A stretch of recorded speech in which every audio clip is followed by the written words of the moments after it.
ବିରିୟାନୀ ଆପଣମାନେ ତ ଅଣ୍ଡା, ଚିକେନ, ମଟନ ଏମିତି ବହୁତ ପ୍ରକାର ବିରିୟାନୀ ବନେଇକି ଖାଇଥିବେ। ଆଜି ବିନା ପିଆଜ ରସୁଣରେ ଭେଜ ବିରିୟାନୀ କରିକି ଦେଖେଇବି। ନମସ୍କାର, ମୁଁ ମିନିସ୍ କୁକିଂକୁ ଆପଣମାନଙ୍କୁ ଅନେକ ଅନେକ ସ୍ୱାଗତ। ଏଠି ଗୋଟିଏ ପାତ୍ରରେ କିଛି ପାଣି ନେଇଯିବା। ସେଥିରେ ଗୋଟା ମସଲା ଯାହାକି ତେଜପତ୍ର, ଗୋଲମରିଚ, ଗୁଜୁରାତି, ଡାଳଚିନି, ଲବଙ୍ଗ ଦେଇଦେବା। ଗୋଟିଏ ଚାମଚ ଘିଅ ଦେଇଦେବା। ଗୋଟିଏ ଚାମଚ ଲୁଣ ଦେଇଦେବା।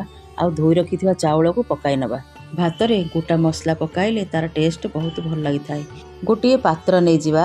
ସେଥିରେ କାଟି ରଖିଥିବା କୋବି, କ୍ୟୁବ୍ ସାଇଜରେ କାଟି ରଖିଥିବା ଗାଜର, ଛୋଟ ଛୋଟ କରି କାଟି ରଖିଥିବା କ୍ୟାପ୍ସିକମ୍, ଛୋଟ ଛୋଟ କାଟି ରଖିଥିବା ଆଳୁ, ଛୋଟ ଛୋଟ କାଟି ରଖିଥିବା ବିନ୍ସକୁ ଦେଇଦେବା। ଏଠି ଆମେ ହାଫ୍ କପ୍ ଦହି ଦେଇଦେବା।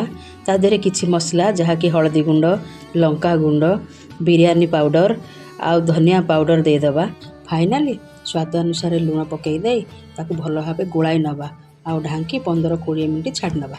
ଆପଣ ଏଠି ଭାତଟିକୁ ଓଭର କୁକ୍ କରିବେନି। 60ରୁ 70% ଭାତଟି କୁକ୍ ହେଇଗଲେ ତାକୁ ଛାଣିକରି ରଖିଦେବେ। ଏଠି ଗୋଟିଏ କଢ଼ାଇ ଗ୍ୟାସ୍ ଉପରେ ବସାଇ ଦେଇ 10ଟି କାଜୁକୁ ଫାଳ କରି ଗୋଲ୍ଡେନ ବ୍ରାଉନ୍ ହେଲା ପର୍ଯ୍ୟନ୍ତ ଭାଜି ନେବା। ତାପରେ ଏଠି ତେଲରେ ହାଫ୍ ଚାମଚ ଜିରା, ଛୋଟ ଛୋଟ କାଟି ରଖିଥିବା ଅଦା ଓ ଲଙ୍କାକୁ ଦେଇଦେବା। ଦେଖନ୍ତୁ ଏଠି ଅଦା ଲଙ୍କା ଭାଜି ହୋଇଗଲାଣି। ଆଉ ପରିବାରୁ ସବୁ ପାଣି ବାହାରି ପଡ଼ିଲାଣି। ପରିବାକୁ ସବୁ ଦେଇ ଢାଙ୍କି 15-20 ମିନିଟ୍ ପର୍ଯ୍ୟନ୍ତ ପାଣି ଶୁଖିଲା ପର୍ଯ୍ୟନ୍ତ ରାନ୍ଧି ନେବା। ଦେଖନ୍ତୁ କେତେ ସୁନ୍ଦର ଭାବରେ ଆମର ସବୁ ପରିବାରୁ ପାଣି ଶୁଖିଗଲାଣି। ଏଠି ମୁଁ ଗୋଟିଏ ମାଟିର ହାଣ୍ଡି ନେଇଛି। ଏଠି ଗୋଟିଏ ଚାମଚ ଘିଅ ନେଇ ତାକୁ ଭଲ ଭାବେ ସ୍ପ୍ରେଡ୍ କରିଦେବା, ଯେମିତିକି ପରିବାଟା ଆମର ତଳେ ଲାଗିବ ନାହିଁ।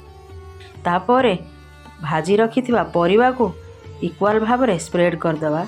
ଆଉ ଛାଣି ରଖିଥିବା ଭାତକୁ ସମାନ ଭାବରେ ସ୍ପ୍ରେଡ୍ କରିଦେବା। ଆପଣ ଇକ୍ୱାଲି ସ୍ପ୍ରେଡ୍ ନ କଲେ ବିରିୟାନୀରେ ମସଲାଟି ଭଲ ଭାବରେ ମିଶିପାରିବ ନାହିଁ। ତାପରେ ଆଉ ଗୋଟିଏ ଲେୟାର ପରିବାର ଦେଇଦେବା। ତା ଫାଇନାଲି ତା ଉପରେ ଭାତକୁ ଦେଇ ସମାନ ଭାବରେ ସ୍ପ୍ରେଡ୍ କରିଦେବା। ତାପରେ ଧନିଆ ଆଉ ପୁଦିନା ପତ୍ରକୁ ସଜାଇ ଦେବା। ଆଉ କିଛି ଭଜା କାଜୁକୁ ନେଇ ତାପରେ ସଜାଇ ଦେବା। ପରେ କ୍ଷୀରରେ ଭିଜାଇ ରଖିଥିବା କିଛି କେଶରକୁ ଦେଇଦେବା।